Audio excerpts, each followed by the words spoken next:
अस्सलाम वालेकुम नाजरीन, आप देख रहे हैं पीटीएन न्यूज और मैं हूं आपकी होस्ट कुरातुलैन। शामिल करते हैं आज की अहम खबरें।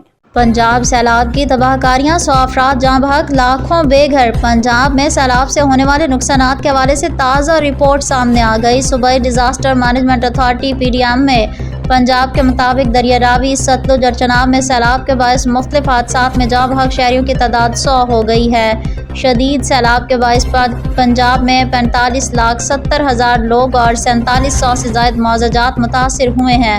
रिलीफ कमिश्नर पंजाब नबील जावेद के मुताबिक मुतासरा इलाकों से 25,12,000 लोगों और 20,19,000 से ज़ायद जानवरों को महफूज मकामात पर मुंतकिल किया जा चुका है।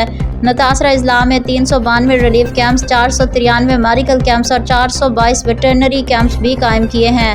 रिलीफ कमिश्नर के मुताबिक मंगला डैम 93% और तरबेला डैम 100% तक भर चुका है, जबकि भारत में दरिया सतलुज पर मौजूद भाखड़ा डैम 88%, पोंग डैम 94% और थीन डैम 89% तक भर चुका है। पंजाब के दरियाओं की सूरत हाल PDM में पंजाब के मुताबिक पंजन के मकाम पर इंतहाई ऊंचे दर्जे का सैलाब है, जहां पानी का बहाव 5,75,000 क्यूसिक है।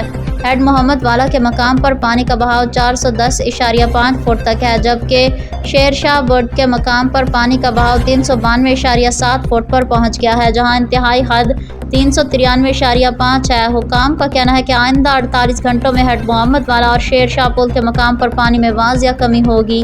न्यूज स्टूडियो से फिलवक्त के लिए इतना ही। मज़ीद खबरों और अपडेट से बाखबर रहने के लिए देखते रहें PTN न्यूज।